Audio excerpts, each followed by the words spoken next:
Good morning, children. Now we are going to see the nitration reaction of phenol. There are two nitration reactions in case of phenol. First with dilute nitric acid. Phenol,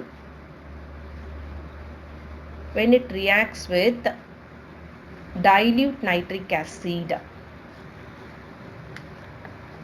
at 293 Kelvin, elimination of water molecule will occur. It forms two products.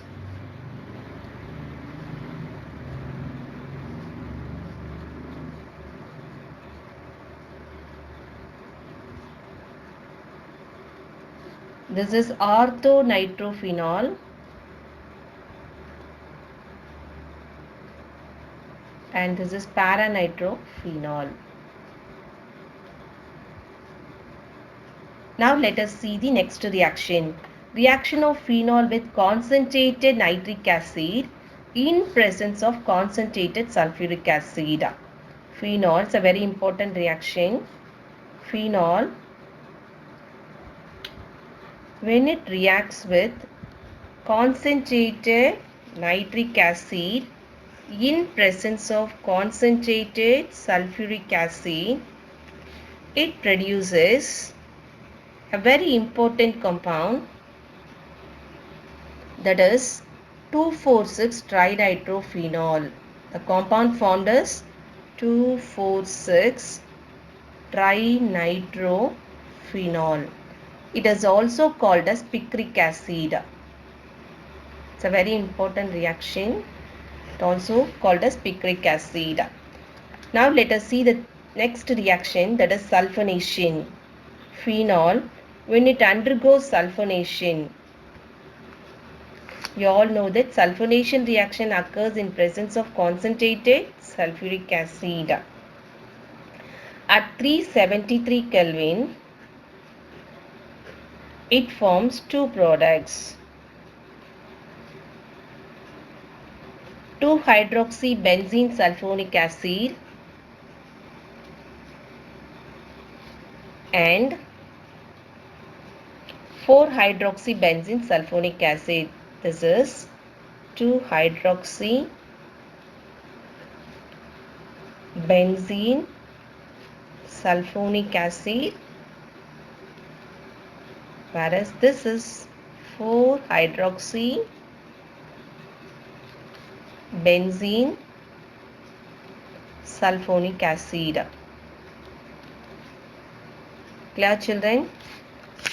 Now let us see the next naming reaction, that is Kolb's reaction.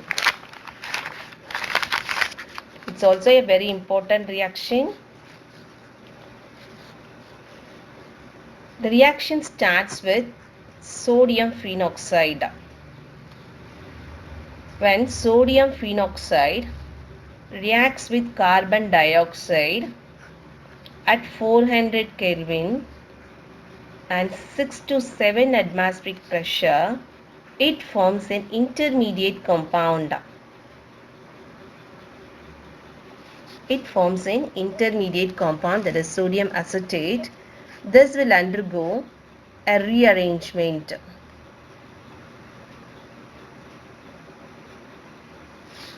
and forms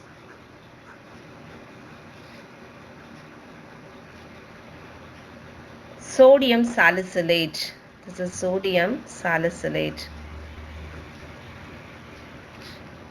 This undergoes acid hydrolysis to form salicylic acid.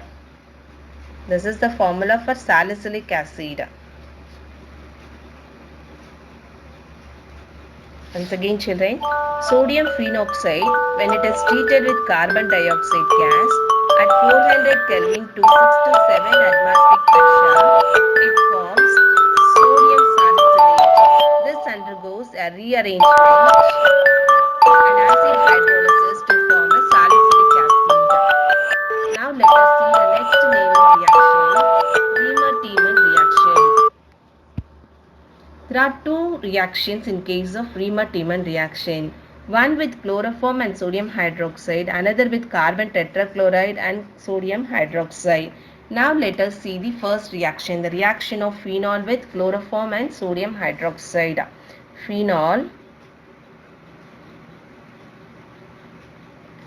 when it reacts with chloroform and sodium hydroxide at 340 Kelvin, it forms salicylaldehyde plus sodium chloride plus water. We need to balance the equation. So the name of this compound formed in this is salicylaldehyde.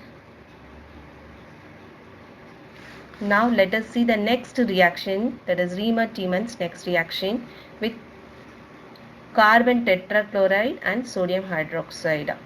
Phenol, when it reacts with carbon tetrachloride and sodium hydroxide at 340 Kelvin, it forms salicylic acid.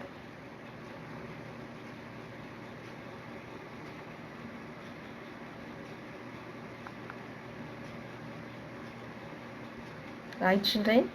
Once again, listen here, it's a very important reaction. In case of Riemann-Tiemann reaction, we have two equations.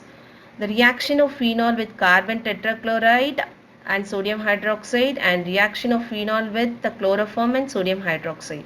Phenol, when it reacts with chloroform and sodium hydroxide, it forms salicylaldehyde, whereas in case of carbon tetrachloride and sodium hydroxide, phenol forms salicylic acid. Now let us see the test for the identification of phenol. You all know that when an acid reacts with the blue litmus, it will change that blue litmus into red color. Same way as you all know that phenol is a weak acid. When it reacts with blue litmus solution, it will turn it into red litmus. Next test is with ferric chloride, that is neutral ferric chloride. When phenol reacts with neutral ferric chloride, it produces violet coloration. This observation is very important. No need to write the equation in case of test. You have to write your observation. When phenol reacts with bromine water, it produces a white precipitate. Thank you, children.